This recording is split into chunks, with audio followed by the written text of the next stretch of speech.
If you like cheesecake but you're trying to eat healthy, you're just like me, you need to make this blueberry protein cheesecake. I'm eating this every single night of the week because it has 87 grams of protein and you only need 5 ingredients to make it. It's so easy. I love cheesecake, and healthier cheesecake recipes help me lose over 100 pounds and build lots of muscle. My fat loss cookbook has lots of cheesecake recipes along with other meals and desserts to help you transform your physique. This recipe requires only 5 ingredients and the entire cheesecake can be made in a blender. Please stick with me when I tell you that we're gonna use this ingredient as the base of this cheesecake. I promise you it works well. We'll start by adding cottage cheese. Try to use non-fat cottage cheese for the best calories and macros. You might be saying, ew, cottage cheese. No, you might be doubting me because you hate cottage cheese. Trust me, I cannot stand cottage cheese, but when you blend it, I promise you, it's so smooth, so creamy, it gives all the cheesecake flavor without using cream cheese in this recipe. I know that sounds weird, but just stick with me. The macros of cottage cheese are insane. I'm gonna put them up on the screen right here. You gotta get on the cottage cheese bandwagon because I'm on it and it's taking off. Then we'll add in plain non-fat Greek yogurt. It is super important. All your ingredients are cold straight out of your fridge. Watch me crack these 2 eggs in here. I don't even know if a shell got in there. I think it did. Let's try that again. Oh yeah. Yep, a shell for sure got in. More protein, baby. You can use any sweetener you want, even Packets of Sweetener, but I'm just gonna use my favorite, Erythritol. I'm using 50 grams of erythritol plus 3 packets of sweetener, but you can use any sweetener you want. Just use a lot of it. Some vanilla extract, I just poke a hole in the cap and I never spill too much. And a pinch of salt. If your cottage cheese is salty, you can skip the salt, but mine isn't salty, so I'm gonna add some. But this isn't blueberry cheesecake. I need to add some blueberry flavor to this. I could use some fresh blueberries. That would be not a great idea because fresh blueberries have a lot of water in them. That's gonna make our cheesecake watery, not thick, not creamy. Instead, you can use a blueberry jam, but I'll show you how to make a really low calorie blueberry compote at home. You only need 2 ingredients. You could use fresh blueberries for this. You could, but they are not ideal. I recommend frozen because they're cheaper, will last way longer, and they're picked at peak nutritional value. I meant to say ripeness. Picked at peak ripeness. I'm not very good with vocabulary. Toss in 250 grams of frozen blueberries in a bowl or straight into a nonstick pan. Less dishes, the better. This is a bit less than 2 cups of frozen blueberries. Then I'm gonna get a pan straight out of my pan storage cabinet, AKA my oven, because this is a tiny apartment and I don't have a lot of space. Toss it over medium heat. Immediately pour in all of the blueberries. Wait a few minutes, they defrost real quick. And then you're gonna start to hear a sizzling sound. What is that? That is evaporation. This is science class now. This is the water evaporating off. Stir the blueberries around so nothing burns. Slowly, the blueberries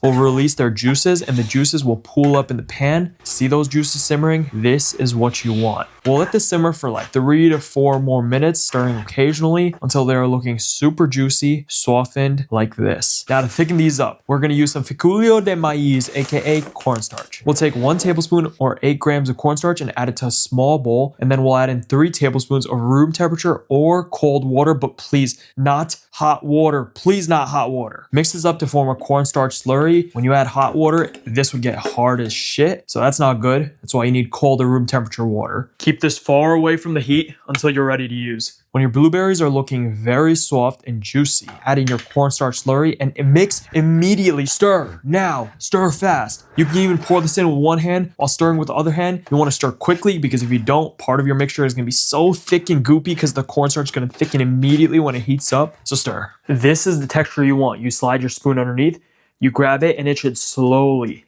slide off. That's perfect. That's thick. And once it gets thick, you want to remove the blueberry compote off your heat and let it cool for around 10 minutes. And all that blueberry gunk, just put some water on it. Let it soak for like 5 minutes. It's going to come right off. Ooh, hot. Hot.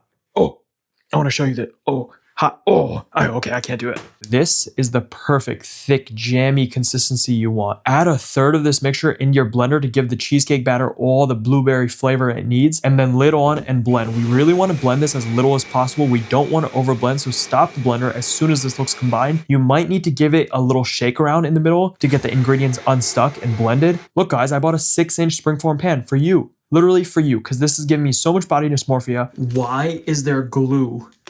Oh. It's so stuck. Why is there glue on my pan?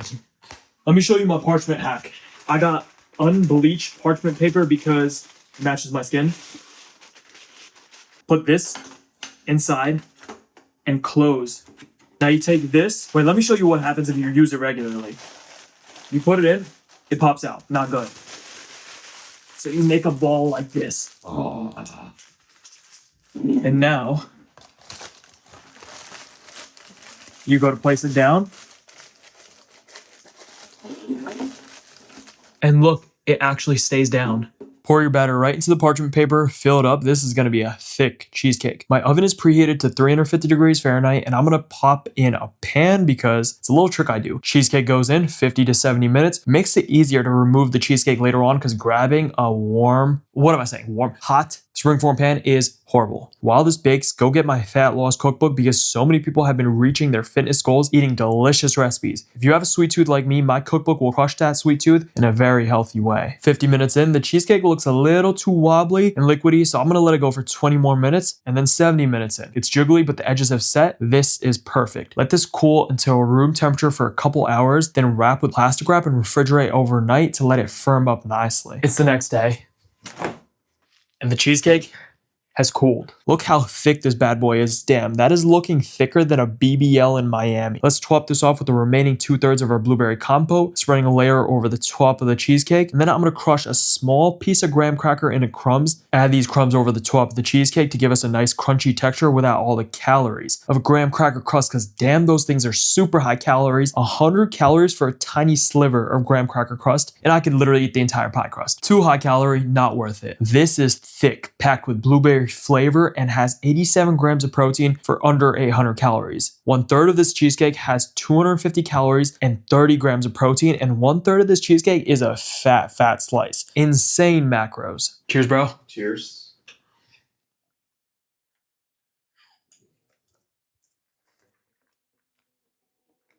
Cottage cheese cheesecake. It's really good, bro. Without any cream cheese. No cream cheese. Just cottage cheese. It's like airy. It's really good. It's airy. It's because I whipped the shit out of it in the blender. So much protein. It's insane. This entire cheesecake has like 87 grams of protein. Oh, wow. That's freaking nuts because like these slices that we're eating are like less than 100 calories. Mm-hmm. If you cut this cheesecake into 6 slices and eat 1 slice a night throughout the entire week, each slice is 125 calories, 15 grams of protein, 12 grams of carbs, 2 grams of fat. I know you like sweets if you made it this far in the video, and my cookbook will change your life, helping you eat all your favorite foods in a healthier, lower calorie, higher protein way. And you can't just eat sweets forever. That's where my protein-packed butter chicken dumplings come in. 58 grams of protein in dumplings. That is insane. And they're so easy to make. Make some dumplings for dinner, eat a giant slice of this cheesecake afterwards, and you're gonna get in nearly 90 grams of protein. Wasn't that easy and tasty?